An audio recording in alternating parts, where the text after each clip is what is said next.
Bonjour, bonjour chers frères et sœurs, comme vous pouvez le voir, je vous avais dit ici, c'est là où se signale l'arrivée du Seigneur, sur cette poignée.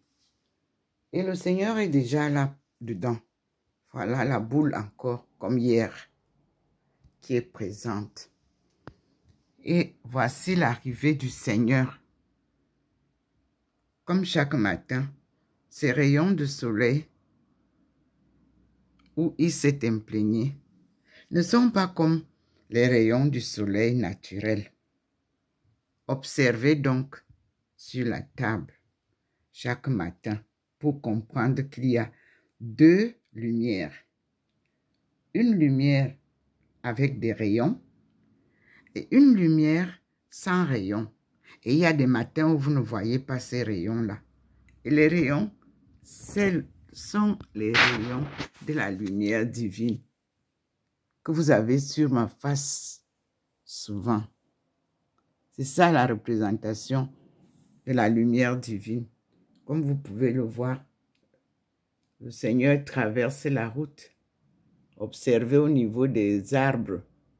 Sa nuée blanche flotte déjà sur la venue du général de Gaulle. Cette nuée est celle qui a protégé nos aïeux. Oui, à la traversée du Nil, lorsque Pharaon, avec ses cavaliers, poursuivait nos aïeux. Ils sont traversés, ils sont allés à Chingayat, appelé China aujourd'hui. Oui, et je vous l'ai dit, j'ai séjourné à Kaifeng avec le reste de ces 70 familles qui ont traversé. Nous avons évoqué toute leur misère et tout ce qui s'est passé. L'histoire n'est pas perdue en Chine. En Chine, l'histoire reste.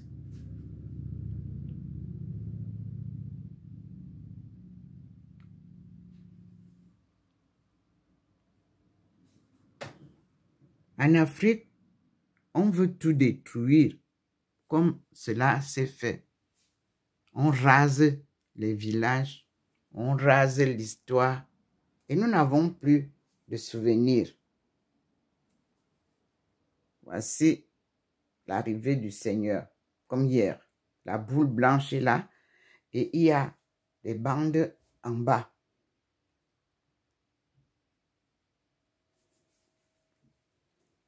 Et ici, vous avez la lumière qui est derrière moi. La boule est là.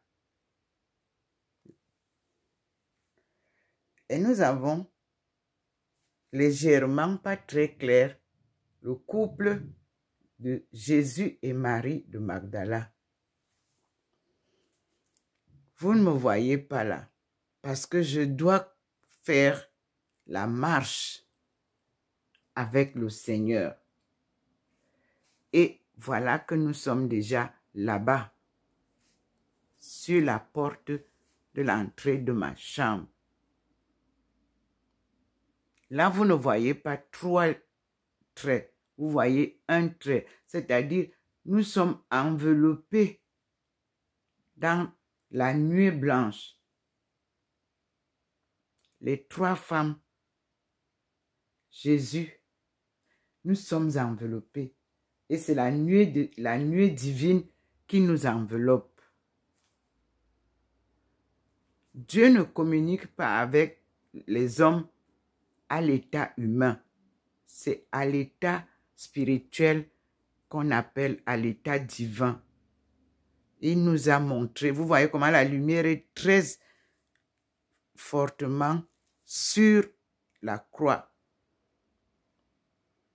Et nous avons la même lumière aussi fortement sur la Sainte Face.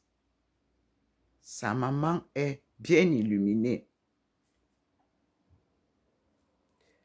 Et vous avez Jésus qui nous enseigne, parce que nous sommes à l'école de Jésus. Et pour connaître cette école, pour connaître cet enseignement, il nous faut lire certains livres. Et les livres sont tellement nombreux que nous allons ici, l'Empire des steppes. Nous reprenons l'Empire des steppes qui nous guide. Le Seigneur, la lumière est venue là. C'est difficile de comprendre. Ce sont les inspirations divines qui nous aident.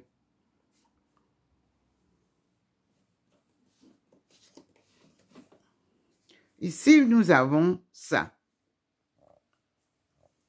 Construire l'Église ensemble 10 ans après le Concile. Lettre aux catholiques, accueil et annonce de la parole de Dieu, catéchèse des enfants, Église, assemblée, dimanche, fidélité, célibat, ministère. C'était à Lourdes en 1976. Qu'en est-il aujourd'hui?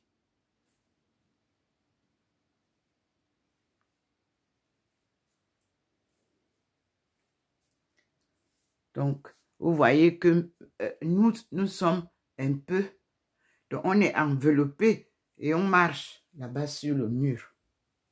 Je reviens dehors pour vous faire vivre la présence du Seigneur.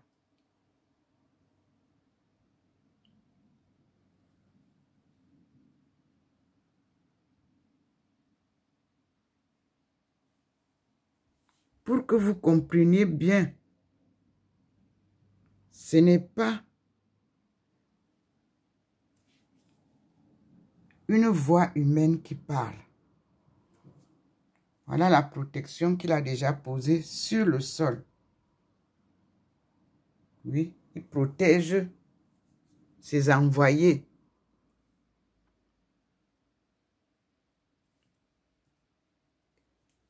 C'est pour ça que l'œuvre est souvent bien établie.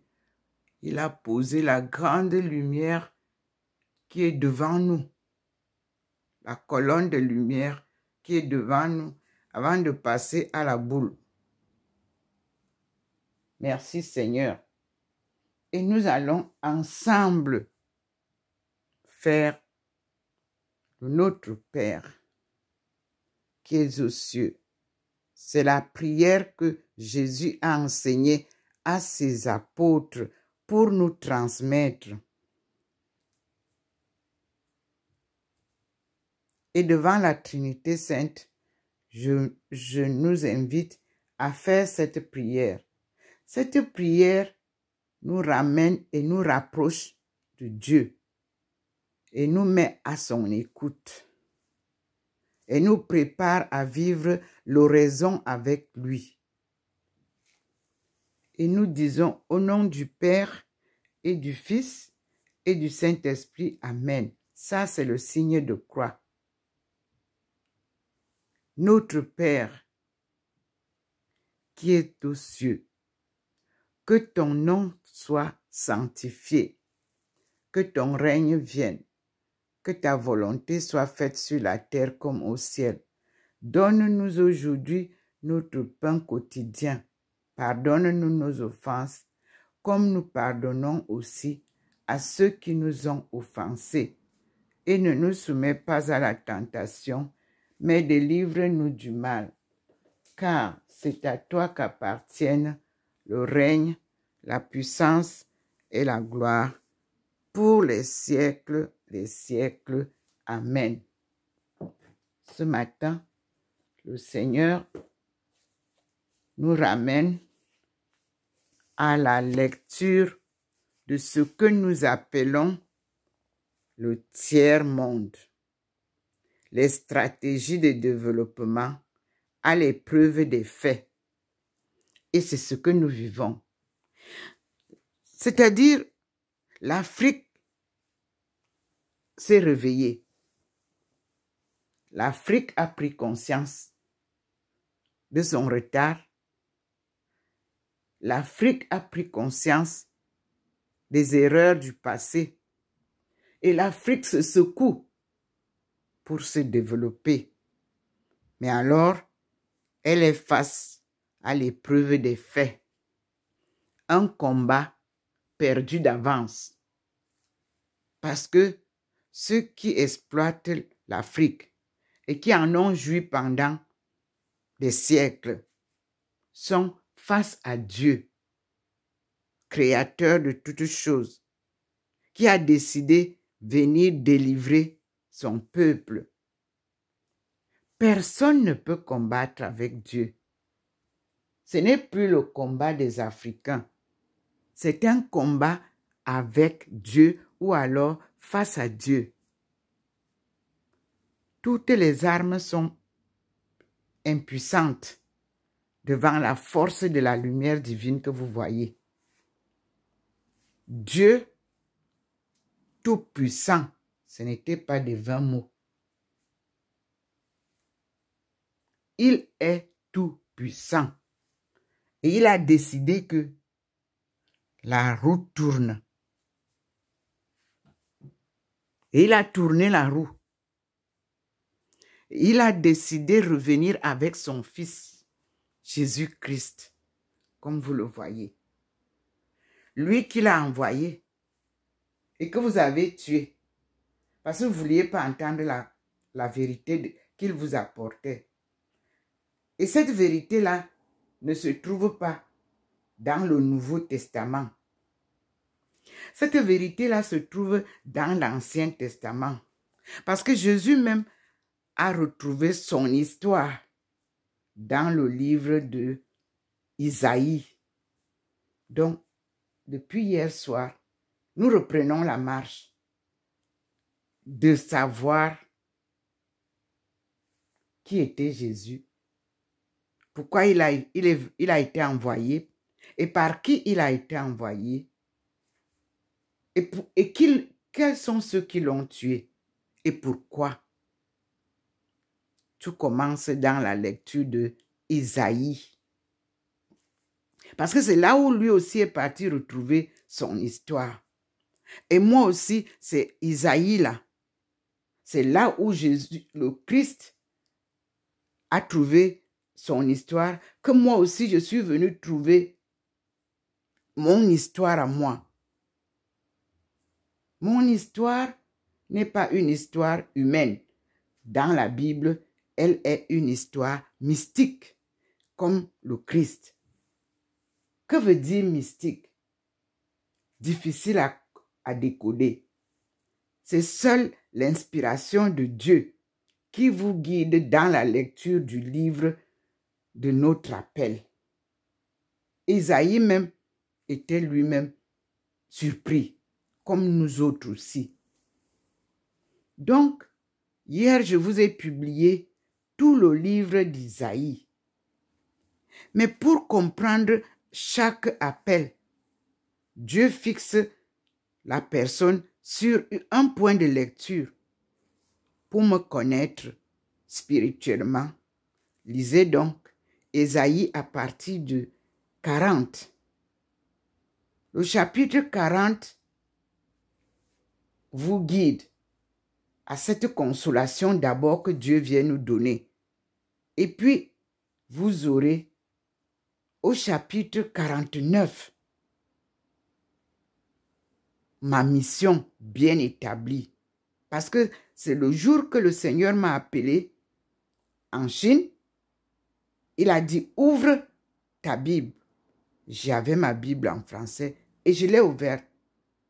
Page 1003.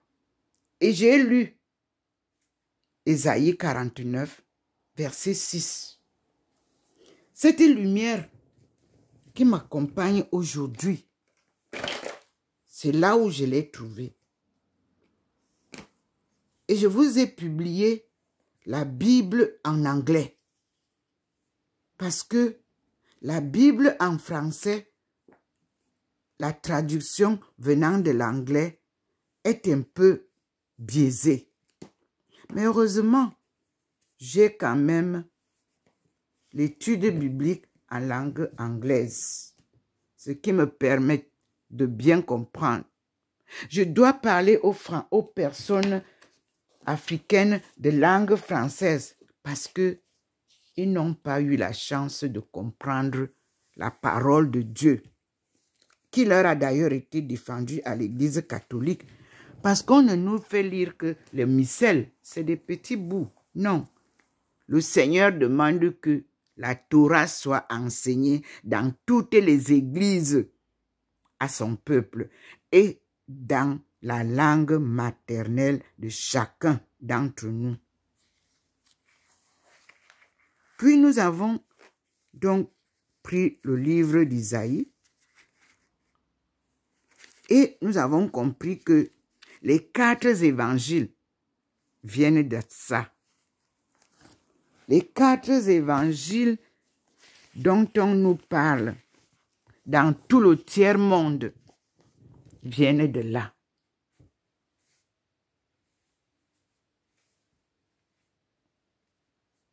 J'ai donc introduit, comme vous voyez, la boule est partie. Et je m'arrête là. Je vous ai montré, la lumière est là. Et vous n'avez pas les lumières sur les académies ou les chaires, les 2 chaires. Il n'y a rien. Le Seigneur nous envoie vers son Fils et sa mère. Et la parole de Jésus qui nous dit, crois au Seigneur et tu seras sauvé. Et le Seigneur nous envoie ici. Voyez comment il illumine? Il illumine le tigre pour nous dire que l'Afrique est le début de l'humanité. Et donc, l'Afrique comprend tout ce qui est mystique, spirituel et humain. C'est pour ça que le début et la fin est notre emblème. L'Afrique est le début et la fin de l'histoire du monde. Je suis Dr Ndomo Melingi Thérèse, servante du Seigneur et son peuple choisi, que vous voyez souffrir dans les rues, traumatisés, humiliés. C'est comme ça que Dieu a voulu que ça soit fait, pour après humilier ceux qui ont humilié le peuple de Dieu. La roue tourne, dit le Seigneur. Les oppresseurs seront oppressés. Les colonisateurs seront colonisés pour ramener la justice divine, la paix divine et la réconciliation suivra. Une réconciliation avec Dieu. Parole du Seigneur. Nous rendons grâce à Dieu. Je suis donc Dr Ndomo Melingi Thérèse, servante du Seigneur et son peuple choisi.